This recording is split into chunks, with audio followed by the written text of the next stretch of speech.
guys, welcome back to Books with Callie. Today I am going to be bringing you a book haul. You may or may not be able to see the massive pile of books that are sat next to me on this little table here. Before I get into showing you the books that I have acquired over the past kind of month and a half, I just wanted to say a huge thank you and a huge welcome to all the new subscribers that I have gained in the last week. It's really nice to welcome you all to my little channel. Another thank you I must give as well is to Liv and Simon for shouting my little channel out and my video. It was really nice. And straight into the book haul, because I do have, I think there's 20 books here to show you.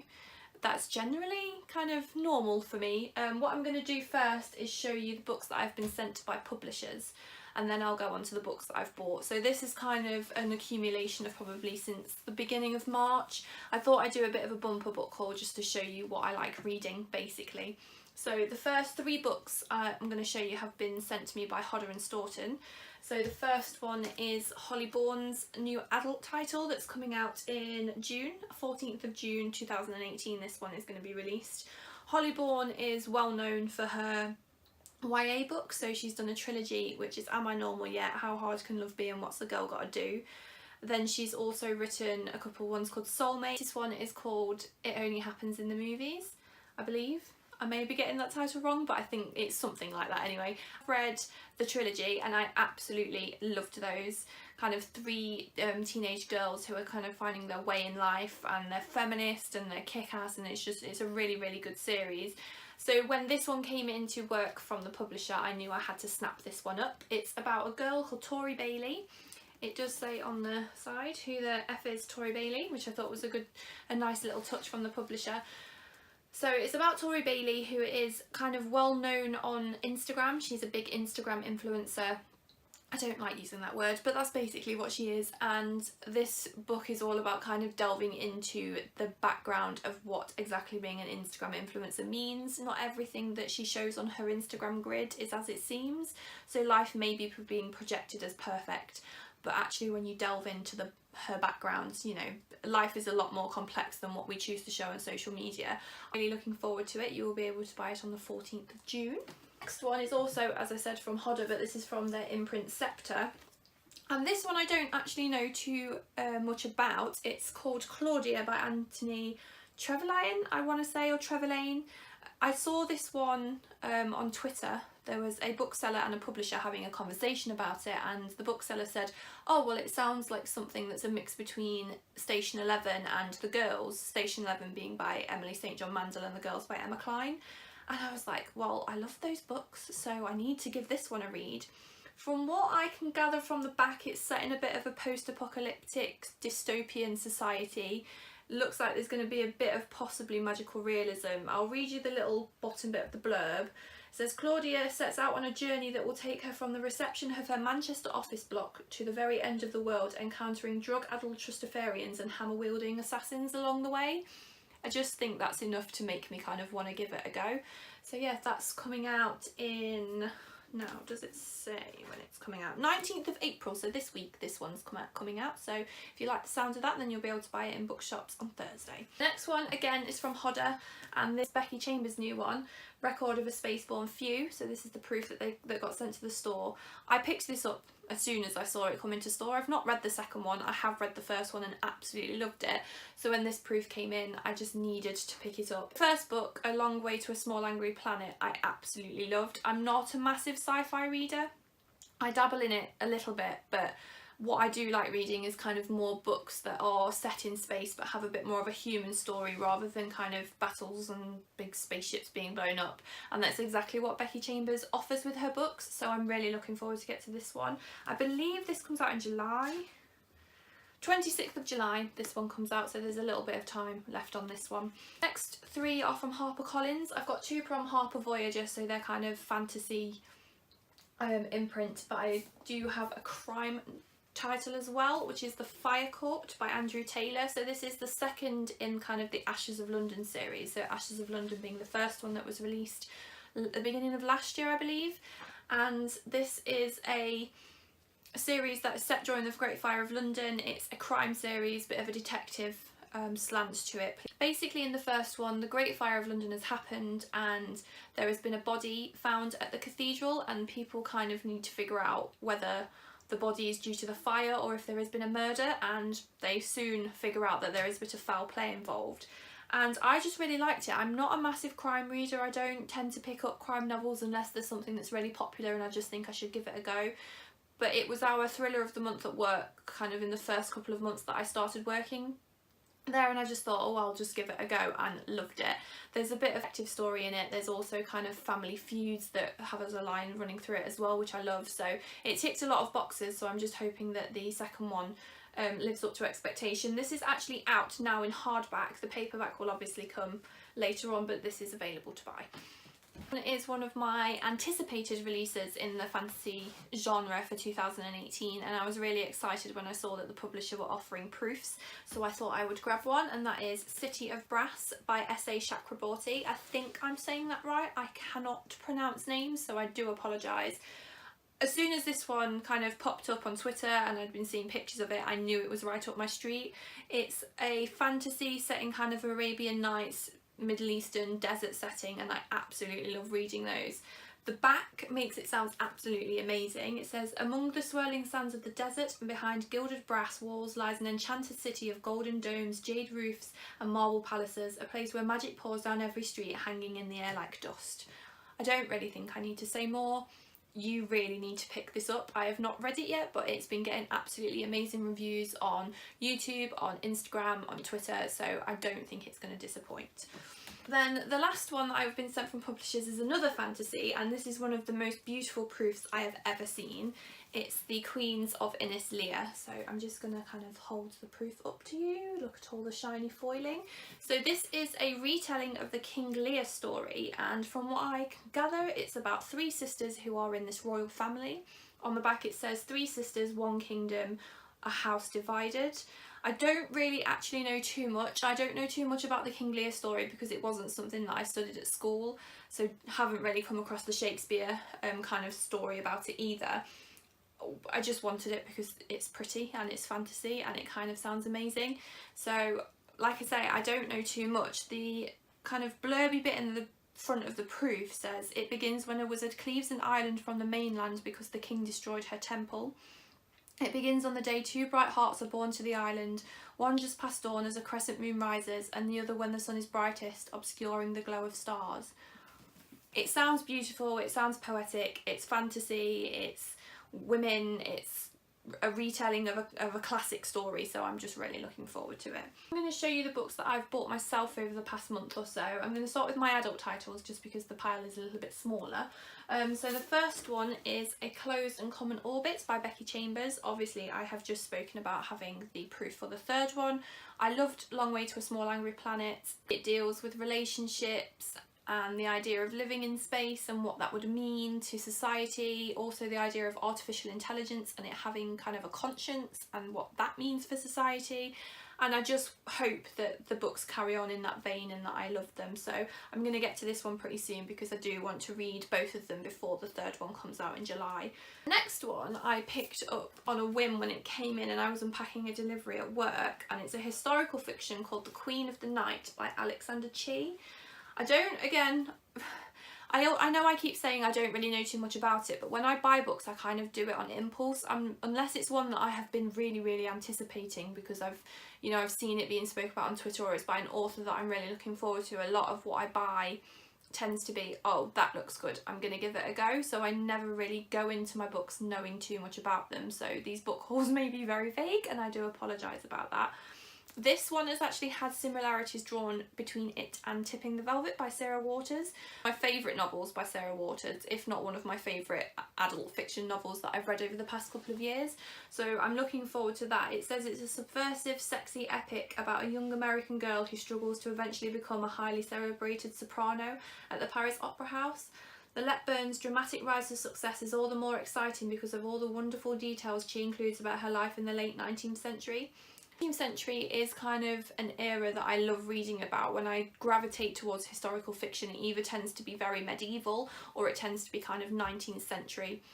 Mainly I just picked this up just because of the cover, because one is Greatest Hits by Laura Barnett. I really enjoyed her first one, which is called Versions of Us, which looks at the idea of our different decisions and how they impact our life, and looking at the different roads life can take depending on the decision we make.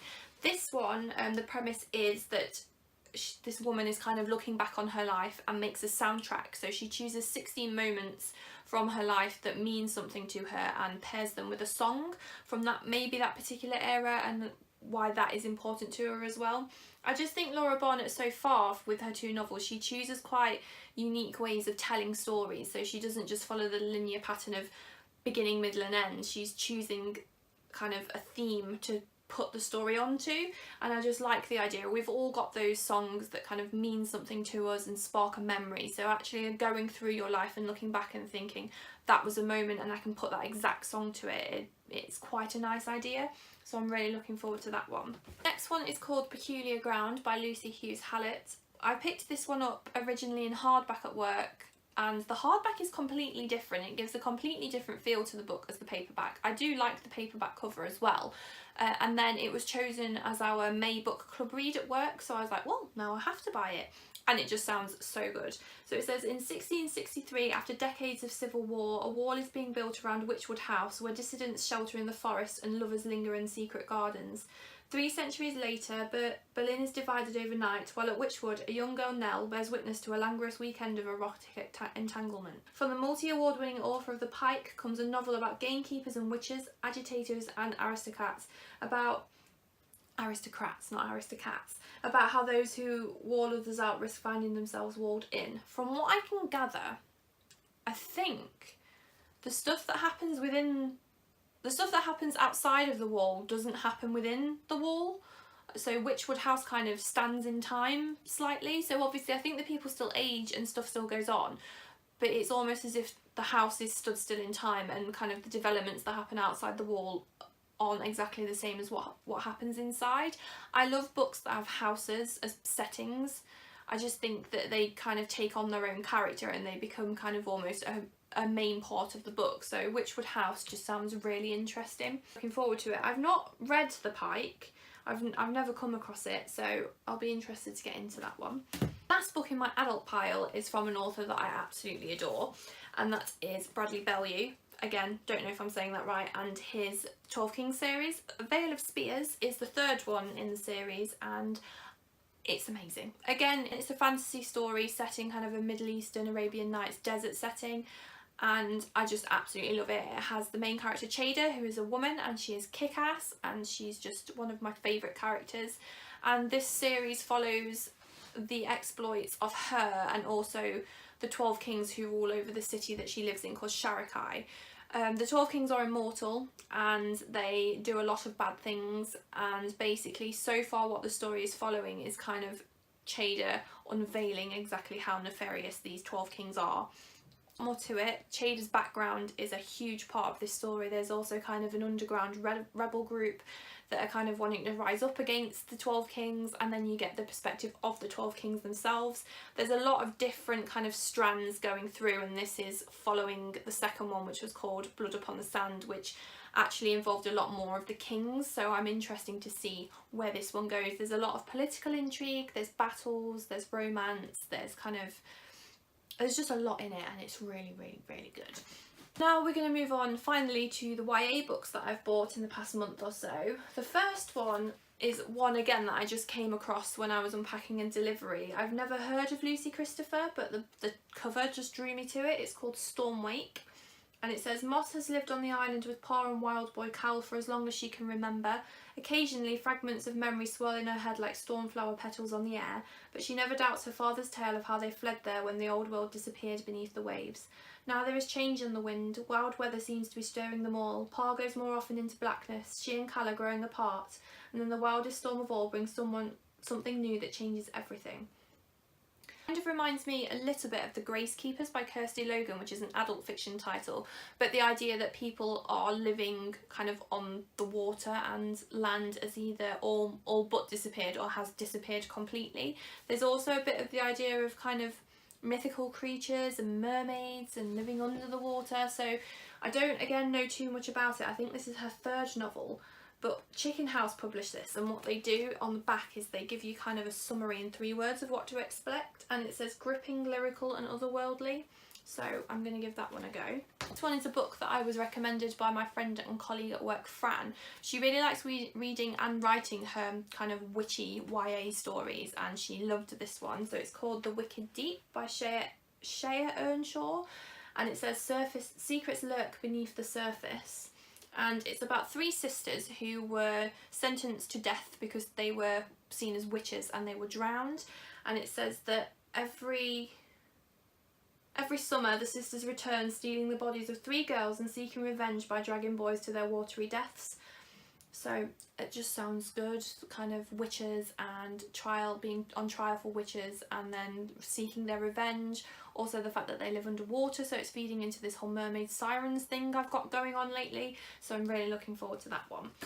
The next one is the start of a series, and I thought I already owned it but I didn't, and An Ember in the Ashes by Sabaa Tahir. Again, I don't know too much about it, I just know that it's kind of your typical YA fantasy. It says when Leia's grandparents are brutally murdered and her brother arrested for treason by the Empire, the only people she has left to turn to are the rebels. But in exchange for their help in saving her brother, they demand that Leia spy on the ruthless commandant of Blackcliff, the Empire's greatest military academy. Should she fail, it's more than her brother's freedom at risk. Leia's very life is at stake. There she meets Elias, the Academy's finest soldier, but Elias wants only to be free of the tyranny he's been trained to enforce. He and Leia will soon realise that their destinies are intertwined and that their choices will change the fate of the Empire itself. So it's got kind of adventure and peril and romance, and it's just everything that I look for in my YA fantasy, so I think I'm really going to enjoy that one.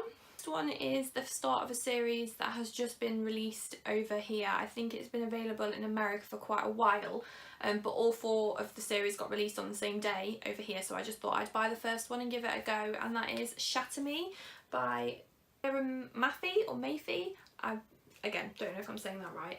It's like it is a little bit more like Hunger Games and Divergent and Delirium, so the more dystopian YA.